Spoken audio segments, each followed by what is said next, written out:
Hey everyone, welcome to the channel. My name is Pat Nagel. I am your host, and I am with Damon Burrow from Golf EQ. This is the Golf EQ podcast, where we are talking all things about the Golf EQ website, what's going on, the testing that we've been doing, what's coming up in the future. So if that interests you, please do subscribe and check out the website at www.golf-eq.com, where you could find all answers and even take some quizzes on what clubs are going to work for you. Today, we are continuing our discussions about fairway woods and the testing that we've been doing. Damon's had some time on working on that with his team. So Damon, why don't you tell us a little bit what's been going on with that and where things are headed?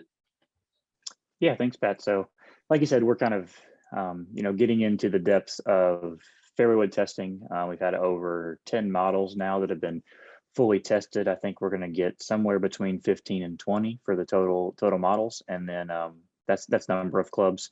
And then we've got a few of those at several different lofts. And then we've also been testing at various lies and links and things like that to try to really nail down on each one of those variables that are really important for player performance, but that players may not be independently evaluating themselves or may not have time to in their kind of club fits. So it's been really great. It's been really eye-opening. I mean, fairway woods are, and we kind of knew this going in, but fairway wood fitting is incredibly challenging. It's often one of the very last spots of the golf bag that a player kind of gets right and feels comfortable with. So going through this elaborate process with each one of our testers and kind of each one of the golfers that we bring in on a regular basis has been pretty eye-opening. I mean, the number of people who have fit into the traditional 15-degree fairway loft, I would say, is fewer than the number of people who have needed slightly less or slightly more than that. So, I think a lot of the people that are going and grabbing that 15-degree 3-wood off the shelf and thinking this is automatically going to be good for my game just because I play a 10-degree driver or, whatever, is I think they're leaving some significant performance gains on the table simply because that's just probably not going to be their absolute best fairway wood fit. Yeah, and I would say most people are not even looking at the loft. They're just saying, I need a 3-wood, and they're grabbing, whatever same brand of driver they have or keeping it consistent. So, which I totally get. But what lofts have been best for people so far? Like, what would you say? Or yeah, it's variable is the truth. So a lot of it depends on intent, like we talked about before, how often that player is going to be using that club from the tee versus how often they're going to be using that club from the turf changes kind of their ideal loft setting, and then also kind of what the blend is. Typically, if you, depending on the club head, some fairwoods come stock at 14.5 degrees. So, that's already a little bit different than the 15 degrees that is most common. Some people have found really great success around that 14 to 14.5 degree threshold. Some players need to go all the way up to 16.5 or 17 degrees. And when I say that, I mean, they're hitting the 16.5 and 17 degrees further than they're hitting the 15 degrees on average. Every once in a while, they'll get the longer one, their longest, if you will, with 15 degree, but their average, it's down to launch and spin. So basically, unless you have enough speed and you're trying to hit a 3-wood that, is a somewhat longer club, is a little bit hard to hit in the middle, and the face isn't as big as a driver, people do not launch it high enough and with enough spin to keep that 15 degrees in the air. And less loft gives you more options for curvatures offline. So what ends up happening is you actually hit the 16 to 17 degree fairway wood higher, longer, and straighter. And then so inevitably that ends up being a much better fit for you than the 15 degrees that you probably were playing before. Makes sense. So obviously, I'm sure you've been testing a lot of clubs. What would you say is like most surprising so far, and like who do you feel like is going to be the winner in the end? I know there's no such thing as a real winner with this sort of thing, but like in your opinion, what are you looking at? Yeah, it's like you said, we tested several models. There have been a few kind of standouts early on. I think some of the brand names that people have kind of always looked for have been very good. Ping makes an exceptional fairway wood that I think a lot of people overlook. It's very well balanced. People have a really easy time kind of finding target with that one. And then Cobra, again, has has really built something that's very solid. Their baffler rail technology they use on the bottom really helps some people coming in and out of the turf. They consistently produce very high ball speeds. Both their big tour model and their standard grad speed model have been very good in our tests so far. And similarly, Cleveland and Strixon have both been very good. So the Strixon driver did very well in our test. We didn't have any Cleveland drivers in our test, but we do have the Fairway wood in. Both of those clubs have been very good. Except, in fact, we've had a few testers who came in thinking they were not going to be very pleased with either one of those clubs and ended up having some of their best performances with those clubs. So we're excited about the results. I mean, like as you said, there isn't necessarily there is an overall winner just because that club will be the best for the majority of golfers. But as far as which one's best for any singular person watching this, that'll always depend on kind of their swing and how they're going to use the club and kind of the things that they are looking for. So I think basically the punchline is going to be no matter what your budget is coming in, we will be able to get you into an extremely good fit. Simply because top to bottom brands in the Fairwood category now are delivering a really good product. Yeah. So, we haven't talked in a few weeks, and, that's kind of been because of all the fairway wood testing that you've been doing. Have you been like finding difficulty with it? Like, is there a reason why it's kind of harder to test than drivers would be? It's not necessarily that it's difficult. It just takes longer. We have to hit more shots. We have to test more things, right? So a driver is simple in the sense that it's basically only built to do one thing, right? It's supposed to fly long and straight for people off the tee. So that means you're only hitting those clubs with each player in one scenario. Exactly. So fairway woods build in an additional variable when you have it coming from the tee or the turf, and then to further that, testing at all of the different lofts that we're trying to capture. So we're basically trying to capture 3 woods all the way up to at least 4 woods, and then I think next year we're going to try to go into all the way up to 5 woods and maybe beyond. But trying to capture that wider range of loft means that we have to devote individual days to testing those variables. So for instance, a player comes in and will hit one club in every single loft possible that day, and the next day they'll have to come in and hit the other club in every single loft possible in that club.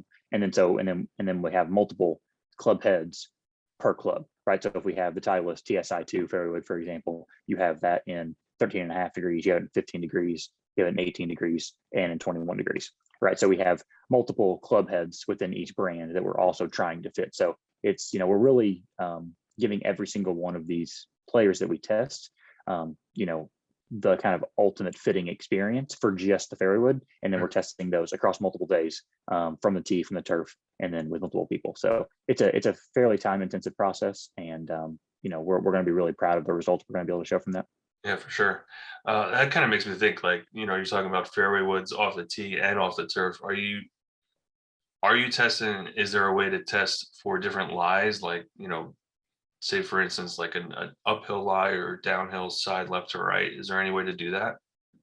There probably are. We don't do that right now. The issue is if you took players outside, it's incredibly difficult to do that because the lie changes so frequently. There's temperature changes. You really can't control. Exactly. You really can't control all the external variables that you need to in order to produce the type of results that we have to have in order to inform our software systems. There are some platforms, I believe, that do allow you to incline in indoor kind of mat testing sites. And I think further down the road, we're going to look into those. Because the other thing we really probably need to isolate in order to inform whether those tests or what kind of those tests are necessary is it possible that a golfer has their best fit when they're hitting from what's called an ideal situation? So either a flat lie on the ground or a perfect lie on the tee. Is that perfect fit not their best fit in those other lies? So is it possible that a fairway wood is better from a downhill lie than it was from a flat lie for a specific golfer? And that's possible. We don't have the answer to that yet. So it's we need to, we'll have to think strategically about how we're going to design those experiments such that we'll be able to pull out those things.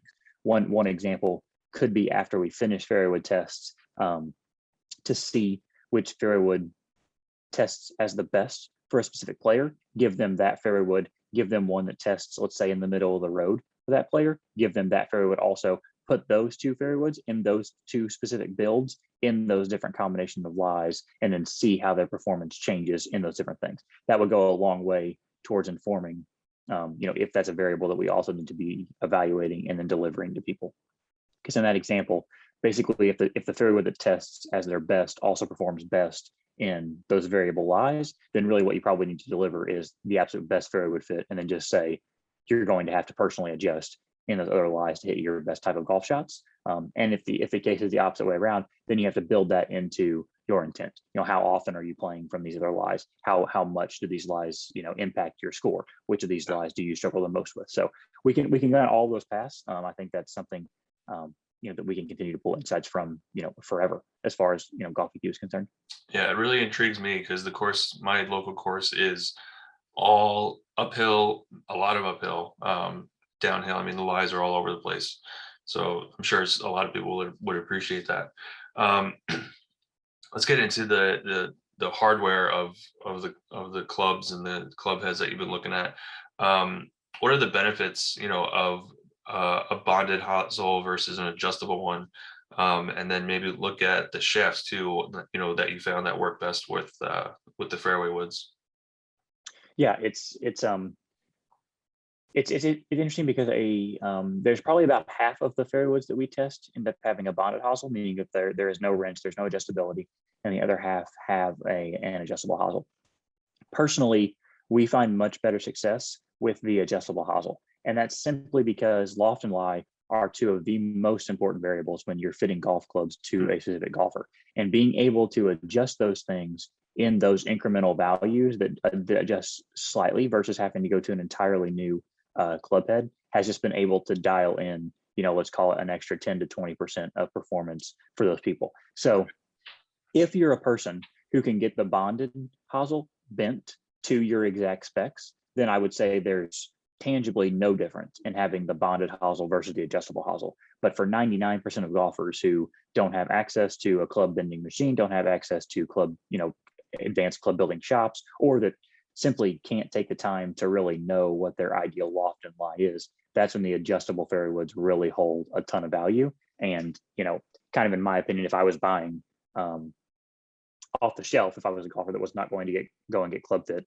I would be very, I would be more inclined to buy that adjustable fairway wood for Definitely. myself, just because that gives me more options to play on the range, to adjust some things as I see fit, those kind of things. And when Whereas you the travel bonded, too, like, say you yes, go to like a resort or whatever, and you're yes, playing in higher elevations, or, you're going to be playing, courses with different lies, like that's where you want to adjust for it. So makes yes, a lot of yeah. sense.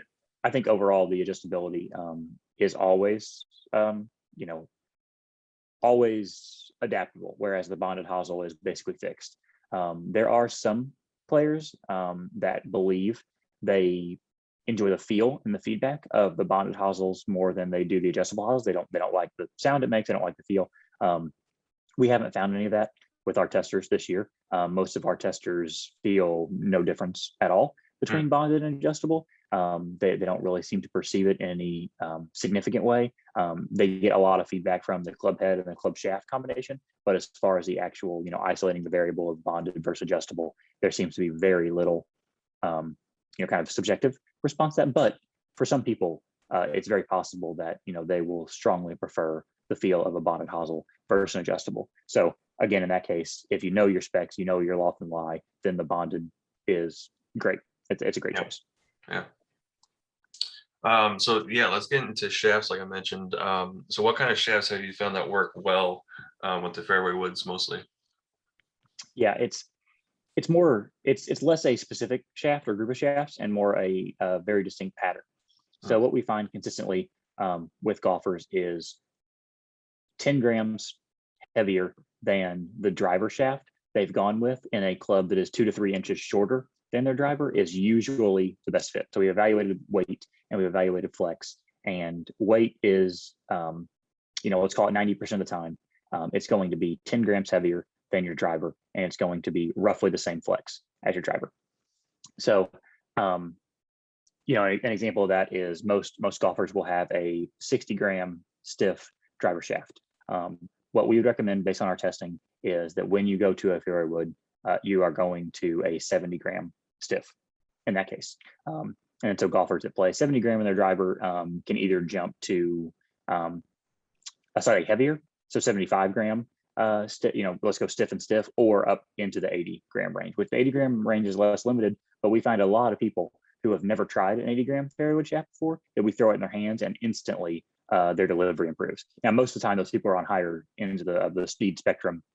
They're a little more aggressive in their transition, those kind of things. But the majority of people will fall into that 60-70 category. But I would definitely tell golfers who are experimenting, who have tried heavier shafts in the past, definitely go ahead and try that 70-80 pairing, because it really does kind of work well for a lot of people. And that's you see a 20 gram jump on the PGA Tour sometimes. So you see Justin Thomas, for example, has a 60 gram tour extra stiff shaft in his driver last time I looked, and then goes into an 85 gram shaft in his fairway wood. And so that's a jump that people can make, but that's really only exceptionally for high speed players. So basically, if you swing driver above 110 miles an hour, that 20 gram jump might be an option.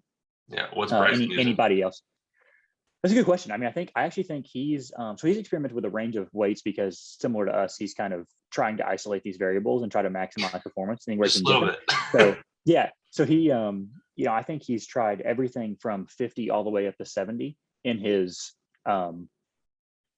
driver, and then I think subsequently he kind of varies his fairway and his kind of irons and things like that to kind of match that range. So I would guess he's somewhere between that 10 and 20 gram jump every time. I don't know specifically off the top of my head right now. Bryson is an interesting one too, because he uses same length, right? Same length in his irons. So that also has some weight considerations, because typically what happens is you start with a weight, right, and you cut it down. That's actually a great point to bring up with the fairway woods too, specifically. Just because that shaft is heavier than your driver shaft doesn't mean it will feel heavier, because you're cutting extra length off of it. So the way that shafts are weighed is they're weighed as the raw shaft, as the entire thing. So just anytime you cut length off of it, you're actually subtracting weight as well, right? So if you cut 3 inches, off of what would have been a driver shaft, you're roughly 10% lighter than you would have been overall. So if you start with a shaft that's 70 grams, and you cut it into a 3-wood length, you're actually looking at a shaft that probably falls in the mid 60s, somewhere around in there.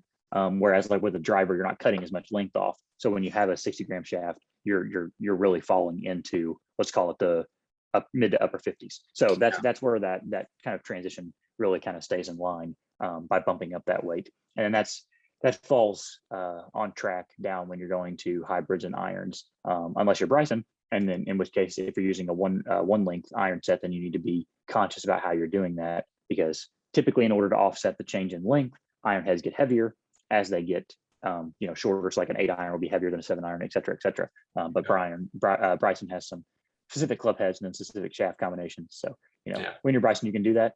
You can do that as an amateur golfer too. You have to be highly conscious that you know what you're doing, or that you're getting a club builder who is very knowledgeable. Absolutely. In terms of the length of the shaft, would it be advantageous for a certain type of golfer to leave it longer, like closer to what their driver shaft would be? Yes and no. So the best way to fit, so this is an interesting approach that we've kind of taken is, once you fit the driver length for somebody, so you need to get the driver length, because too long leads to strike inconsistencies, and too short starts to rob players of distance. So once you get that length, usually we found between 44 and a half and 46 inches, usually no longer than 46, usually no shorter than 44 and a half. Once you fit that, then what you need to do is build a fairway wood that flies the correct distance.